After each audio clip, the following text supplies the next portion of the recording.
Intermediate second year or 12th class chemistry అండి. అసలు crystal field theory ఏం చెప్తుందంటే, ఈ theory concept the bond between metal and ligand is ionic.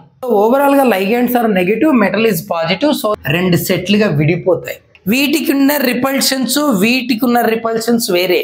Experience చేసే ligands తో experience చేసే రిపల్షన్ లో వేరియేషన్ ఉంటుంది కాబట్టి రెండు సెట్లుగా విడిపోతాయి.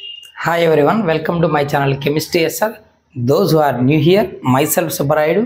I teach chemistry in simple and engaging way. If you are interested, keep watching. In today's video, we are going to discuss about crystal field theory. Intermediate second year or 12th class chemistry antam. అందులో coordination compounds or complex compounds అంటాం. ఆ చాప్టర్లో crystal field theory గురించి discuss చేద్దాం. Before that valence bond theory అనేది ఉంటుంది. ఆ valence bond థియరీలో ఉన్న కొన్ని డిఫెక్ట్స్ను ఓవర్కమ్ చేయడానికి క్రిస్టల్ ఫీల్డ్ థియరీని ఇంట్రొడ్యూస్ చేశాడు. అసలు వ్యాలెన్స్ బాండ్ థియరీలో ఉన్న డిఫెక్ట్స్ ఏంటివి అంటే, ఆ వ్యాలెన్స్ బాండ్ థియరీ అనేది మనకు కాంప్లెక్స్ కాంపౌండ్ యొక్క మ్యాగ్నెటిక్ బిహేవియర్ క్వాంటిటేటివ్ ఇన్ఫర్మేషన్ ఇవ్వదు. అంటే మ్యాగ్నెటిక్ మూమెంట్ ఇది డయానా పెరానా చెప్తుంది, బట్ ఆ పారామాగ్నెటిజంలో మ్యాగ్నెటిక్ మూమెంట్ ఎంత ఉంటుందో చెప్పదు. Magnetic moment mu is equals to so and so.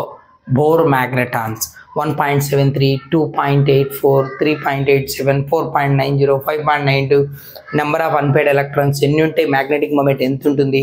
So no quantitative information about magnetic moment. Doesn't tell about the colour of complex compound, doesn't tells about the field strength produced by the ligand, and cannot predict the exact geometry with the coordination number 4, nothing but either tetrahedral or square planar. ఇలా కొన్ని defects ఉన్నాయి. వాటిని overcome చేయడానికి crystal field థియరీని introduce చేశారు. అసలు crystal field theory ఏం చెప్తుందంటే, ఈ థియరీ కాన్సెప్టే మనకు మెటలు లైగాండ్ మధ్య ఉన్న బాండు డేటివ్ బాండ్ కాదు, అయానిక్ బాండ్ అని చెప్తాడు. అదేంటి అట్లా? ఇంతవరకు మనం ఏం చదువుకున్నాం, మెటల్ దగ్గర ఎంటీడీ ఆర్బిటల్స్ ఉంటాయి, ligand nothing but electron rich species. It may be an ion or neutral molecule that donate electron pair to empty d orbitals of metal so that a dative bond is formed. Nothing but మెటల్కి ligand electron pair donate చేయడం వల్ల dative bond form అవుతుంది చదివాం. But ఇక్కడ entirely different. According to crystal field theory, the bond between metal and ligand is ionic.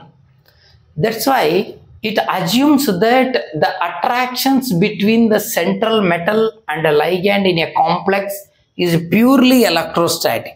నువ్వు ఏదైనా ఒక complex తీసుకుంటే, ఈ కాంప్లెక్స్లో ఆ లైగాండ్కి మెటల్కి మధ్య ఉన్నటువంటి ఇంటరాక్షన్స్ ప్యూర్లీ ఎలక్ట్రోస్టాటిక్ ఇంటరాక్షన్స్ అంటాడు. నథింగ్ బట్ అయానిక్ బాండ్ అని అర్థం. ఓకేనా? అంటే ఇక్కడ అమ్మోనియా అండ్ కోబాల్ట్ మధ్య ఉన్న ఇంటరాక్షన్స్ ఎలక్ట్రోస్టాటిక్ ఇంటరాక్షన్స్ అంటాడు. ఎలక్ట్రోస్టాటిక్ ఇంటరాక్షన్స్ ఎక్కడ ఉంటాయి? ఒక పాజిటివ్ అయానికి ఒక నెగిటివ్ అయానికి మధ్యలో. మరి ఇక్కడ పాజిటివ్ ఎవరు, నెగిటివ్ ఎవరు తెలుసుకోవాలి కదా. ఏం చెప్తాడంటే, the central metal is regarded as a positive ion. ఇందులో ఉన్న సెంట్రల్ మెటల్ కోబాల్ట్ను పాజిటివ్ అయాన్గా తీసుకోమంటాడు. పాజిటివ్ అంటే ఎంత ఉంటుంది charge? Charge equal to oxidation number. Positive అయాన్గా సెంట్రల్ మెటల్ని తీసుకో. మరి పాజిటివ్ అన్నప్పుడు ఛార్జ్ క్యారీ చేయాలి కదా. ఛార్జ్ ఎంత ఉంటుందంటే, ఆ కాంప్లెక్స్లో ఆ మెటల్ అయాన్ ఛార్జ్ ఎంత ఉంటుందో ఆ ఛార్జే దాని ఆక్సిడేషన్ నెంబర్. అంటే దాని ఆక్సిడేషన్ నెంబరే దాని ఛార్జ్గా చెప్తారు. ఇక్కడ అమ్మోనియా న్యూట్రల్ లైగాండ్ +3 అనేది దాని ఛార్జ్, కాబట్టి కోబాల్ట్ని పాజిటివ్ అయాన్గా తీసుకుంటాడు. కోబాల్ట్ +3లో ఉంటుంది. సరే, బాగుంది. Metal is positive, the charge carried by the metal is equal to its oxidation number. Okay, good. For example ఇది తీసుకున్నాం అనుకో, FeCN టేకెన్ 6 times -4. ఇక్కడ iron is the central metal ion, carries +2 charge, a positive ion అంటాడు. Okay, good, బాగుంది. మరి negative ఎవరు? Ligands are treated as negative. Metal positive, ligand negative. Ligand negative ఎలా? Of course ఇక్కడ నీకు కొన్ని లైగెండ్స్ ఉంటాయి. ఏంటివి? Cl minus, Cn minus, Br minus, oxalate C2O4 minus 2 ఇలాంటి అయాన్స్ని ఏం చేస్తామంటే పాయింట్ ఛార్జెస్ అంటాడు. Having are they carrying charges, negative charges, that's why they are treated as point charges. Okay, good, బాగుంది. మరి న్యూట్రల్ లైగెండ్స్ అయితే like ammonia, water, carbon monoxide. So ammonia, water molecule, carbon monoxide etcetera ఇలాంటి dipole molecules ఉంటాయి, సరే neutral molecules ఉంటాయి, వాటిని డైపోల్స్గా treat చేస్తాడు. Dipole అంటే 2 పోల్స్ ఉన్నటువంటి మాలిక్యూల్, అంటే అక్కడ పోలార్ కోవలెంట్ బాండ్గా కన్సిడర్ చేస్తారు ఆ మాలిక్యూల్లోని బాండ్స్. ఎలా అంటే ఫర్ ఎగ్జాంపుల్ అమ్మోనియా తీసుకో లేదా వాటర్ తీసుకో, H2O water molecule, oxygen electronegative కదా, partially negative, hydrogen partially positive. ఓకేనా? సో ఇక్కడ ఓవరాల్గా వాటర్ మాలిక్యూల్ తీసుకుంటే పార్షియల్ నెగిటివ్, పార్షియల్ పాజిటివ్ రెండు ఉన్నాయి. ఓకేనా? సో 2 పోల్స్ ఉన్నటువంటి మాలిక్యూల్ కాబట్టి న్యూట్రల్ మాలిక్యూల్ని ఎలా తీసుకుంటున్నాడు? డైపోల్. ఇందులో నెగిటివ్ పోల్ ఉంటుందిగా, ఈ నెగిటివ్ పోల్కి మెటల్కి మధ్య interactions, because metal is positive, negative pole a negative. So ఓవరాల్గా ligands are negative, metal is positive, so that the interactions between them is ionic or electrostatic అంటాడు. Okay, good. Okay, next central metal ion is surrounded by anions or neutral molecule. ఈ కాంప్లెక్స్లో ఏం జరుగుతుంది? Central metal చుట్టూ మన ligands అంటే anions కావచ్చు, neutral molecule కావచ్చు సరౌండ్ చేస్తాయి. ఫర్ ఎగ్జాంపుల్ ఈ మాలిక్యూల్ తీసుకో, కోబాల్ట్ చుట్టూ 6 అమ్మోనియా మాలిక్యూల్ సరౌండ్ చేస్తాయి. NH3, NH3, NH3, NH3, NH3, NH3. Okay, 4 ఉంటే 4, 5 ఉంటే 5 ఎన్ని ఉంటే సరౌండ్ చేస్తాయి. Central metal ion is surrounded by anions or neutral ligands. Surround చేసినప్పుడు ఏం జరుగుతుందంటే in a free metal atom, అంటే కాంప్లెక్స్లో సరౌండ్ చేసి ఉంటాయి. ఇప్పుడు మాట్లాడదాం.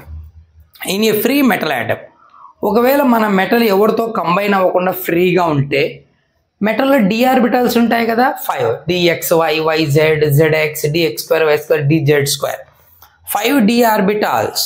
ఓకేనా? They have same energy. Such d orbitals are called degenerate orbitals. మెటల్లో ఉన్న 5 d orbitals energy almost same, వాటిని ఏమంటాం? డీజెనరేట్ ఆర్బిటల్స్ అంటారు. ఓకేనా?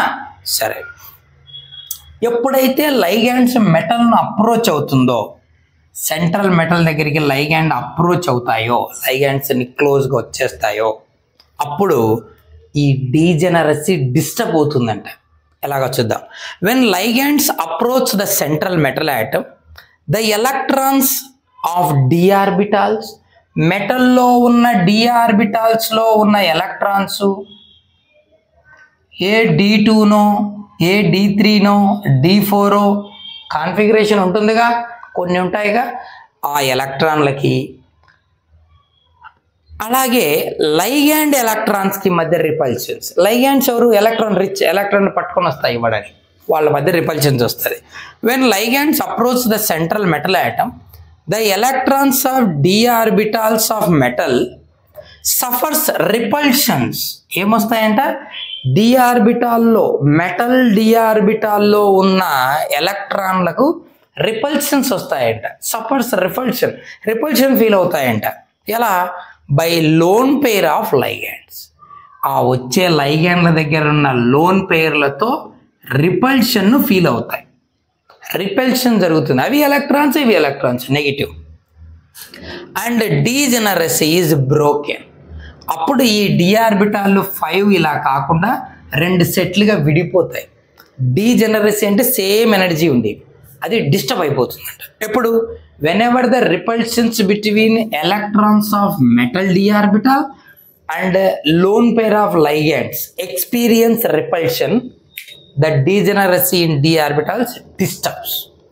ఓకేనా? And d orbital splits into 2 sets, T2Z easy T2G అంటే ట్రిప్లీ డీజనరేట్, 3 ఎనర్జీ ఈక్వల్గా ఒక సెట్గా, ఈజీ ఈక్వల్లీ డీజనరేట్ 2 ఈక్వల్గా వాటి ఎనర్జీ రైజ్ అయిపోయి ఒక సెట్గా. The splitting of d orbitals under the influence of ligand is called crystal field splitting. ఎప్పుడు split అయ్యాయి? ఇన్ఫ్లుయెన్స్ ఆఫ్ లైగాండ్, లైగాండ్ యొక్క ఇన్ఫ్లుయెన్స్ వలన స్ప్లిట్ అయిపోయాయి. ఇలా లైగాండ్ ఇన్ఫ్లుయెన్స్ వలన స్ప్లిట్ అయిపోతే it is called crystal field splitting and is denoted by delta.